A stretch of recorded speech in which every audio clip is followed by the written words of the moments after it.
अस्सलामुअलैकुम दोस्तों, जैसा कि आपको मालूम है कि मैं आरएलके में आर्ट एंड इंटीरियर डिज़ाइन की स्टूडेंट हूँ और 7th सेमेस्टर चल रहा है। इसी सेमेस्टर में हमारा एक सब्जेक्ट है जिसका नाम है internship A aesthetic and design basics. इस सब्जेक्ट को खैर से 3 हिस्सों में डिवाइड किया गया है और इसका एक हिस्सा आता है रिहैबिलिटेशन। हमें यानी इंटीरियर के स्टूडेंट्स को as a art therapist rehabilitation centres में इंटर्नशिप करनी होती है। तो भाई सबसे पहले हम रिहैबिलिटेशन का मतलब जानेंगे। Rehabilitation aims to enhance and restore functional ability and quality of life to people with physical impairments or disabilities। अब इसका मतलब मुझे नहीं आता ना, गूगल कर लो। और एक आर्ट थेरेपिस्ट होने के नाते हम जो है variety of art methods use करते हैं, जैसे कि drawing, painting, sculpture, collage work, जिसके ज़रिए जो है हम बच्चों की जो डिसेबिलिटीज़ होती हैं वो दूर करने की कोशिश करते हैं। अब जो कोरोना ने 2 साल में जितनी गड़बड़ियाँ मचाई थी, तो मिस ने इस साल ये डिसाइड किया कि हम जो हैं अपने करीबी एरिया के रिहैबिलिटेशन सेंटर में इंटर्नशिप करेंगे। ये सुनना था कि एज अ नाम नेहाद ग्रुप लीडर, क्योंकि खुद ही मैंने अपने आप को चुन लिया था, मैंने अपने एरिया में करीबी एक रिहैबिलिटेशन सेंटर सर्च कर लिया। तो जनाब उसका नाम है वाइजल वेज centre for rehabilitation and slow learners. First time जब मैं वाइजल वेज गई तो मेरी मुलाकात मिस फाइजा से हुई।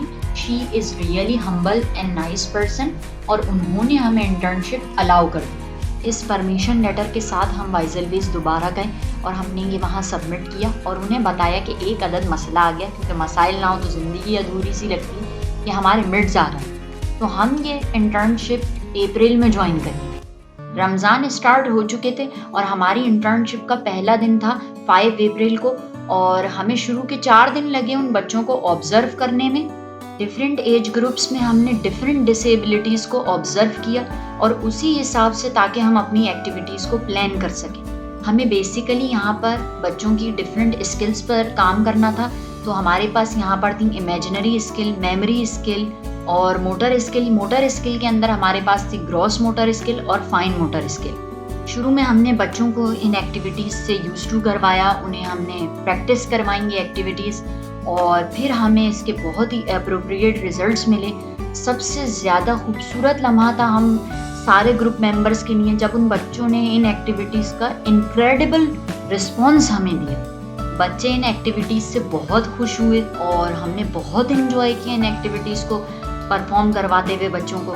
और ऑलमोस्ट हमारी ये इंटर्नशिप 3 वीक्स की रही, बट ये हमारी ज़िंदगी का बहुत ही अमेजिंग और लाइफ चेंजिंग एक्सपीरियंस रहा। और फ्राइडे बच्चों का एक्टिविटी डे होता है, तो इस दिन हमने तमाम वाइजल वेज के स्टूडेंट्स को जो पेंटिंग की एक्टिविटी करवाई और बहुत इन्जॉय किया हमने भी और स्टूडेंट्स ने भी।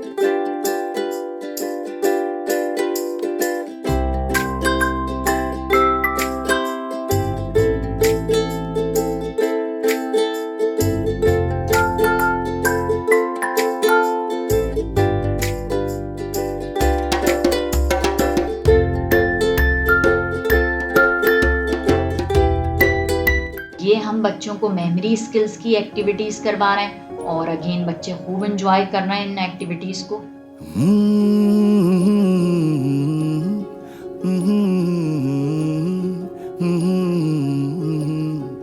पम पररररम हो रहा है जो हो रहा है, क्यों तुम न जानो ना हम। पम पररररम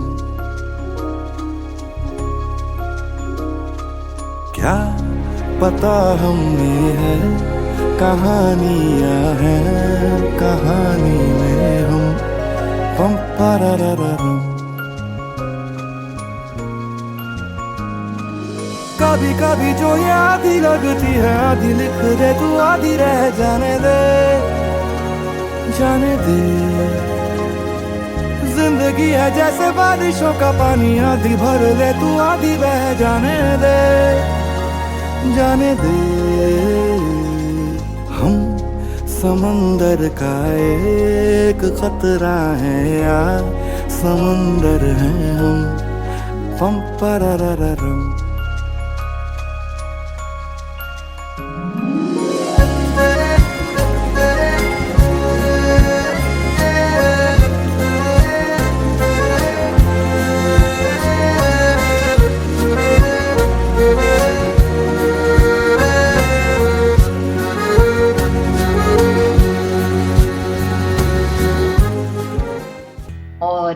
तमाम इमेजिनरी स्किल्स बच्चों को करवाई हैं हमने, तो ये उनके रिजल्ट्स हैं।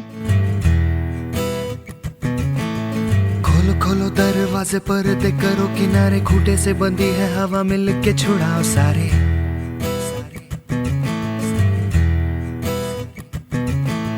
आ जाओ पतंग लेके अपने ही रंग लेके, आसमां का शामे आना आज हमें है सजाना।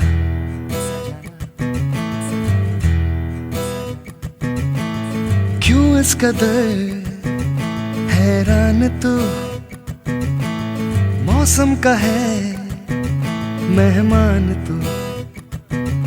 ओ दुनिया सजी तेरे लिए, खुद को जरा पहचान तू। तू धूप है झंग से बिखर, तू है नदी बेखबर, बह चल कहीं उड़ चल कहीं, दिल खुश जहां। और फाइन मोटर स्किल्स ये हम बच्चों को करवा रहे हैं और बच्चे भी इंजॉय कर रहे हैं और हम भी।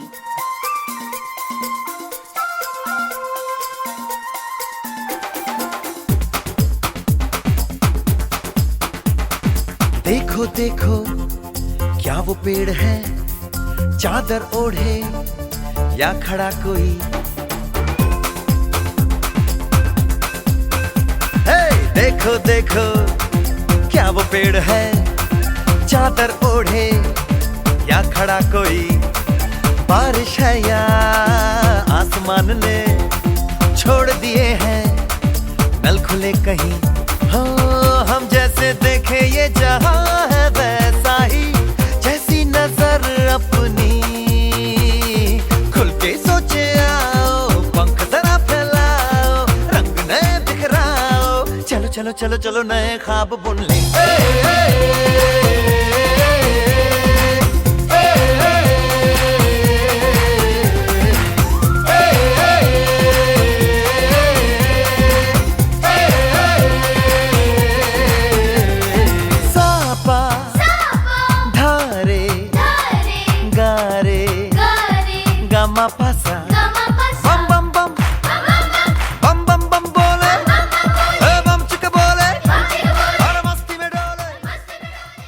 सबसे ज़्यादा जो बच्चों ने एंजॉय किया वो ग्रॉस मोटर स्किल्स की जो एक्टिविटीज़ थी उनको किया।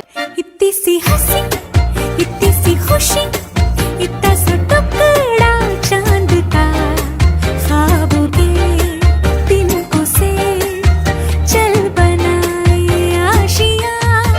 इतनी सी हंसी, इतनी सी खुशी, इतना सा टुकड़ा चांद का, ख्वाबों के तिनकों से चल बनाए आशियां।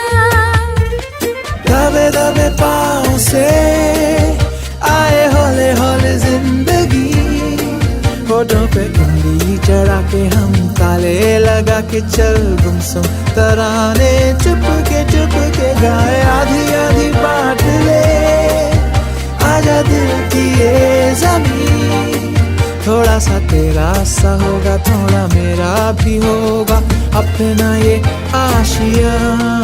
इतनी सी हंसी, इतनी सी खुशी, इतना सा टुकड़ा चांद का, ख्वाबों के तिनकों से चल बनाए आशियां। वाइजल वेस के सारे teachers well educated, well mannered and well aware थे अपने स्टूडेंट्स से। यहाँ पर क्योंकि नॉर्मल स्कूल की तरह नहीं है कि आप एक ही जैसे बिहेवियर से सारे बच्चों को ट्रीट कर लेंगे। यहाँ हर बच्चे का अपना बिहेवियर है, अपनी कैपेसिटी है और उसके हिसाब से उसे ट्रीट करना होता है। यहाँ की speech therapist miss Yamuna, she is such a sweet person और उन्होंने हमसे हमारी स्किल्स के बारे में पूछा और एक्टिविटीज़ के बारे में पूछा और हमें फिर उसी के हिसाब से बच्चों के बारे में गाइड किया कि किस एक्टिविटी के लिए कौन से बच्चे ठीक रहेंगे। तो थैंक यू मिस यमुना आपका।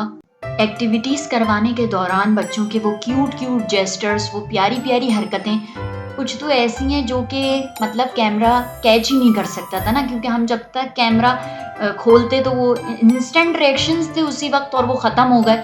तो वो सिर्फ हमने, वहाँ के टीचर्स ने एक्सपीरियंस किए। सॉरी बोलें। हाँ, और बोलें सॉरी। Good boy.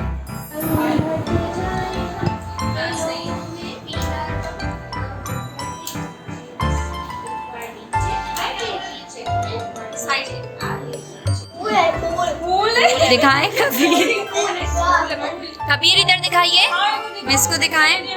वाह, नीचे करो, ये नीचे करो थोड़ी सी।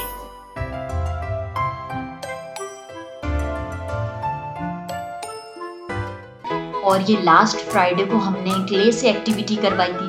बच्चों का बहुत ही मज़ेदार रिस्पॉन्स था क्ले को देख के, ये देख सकते हैं आप।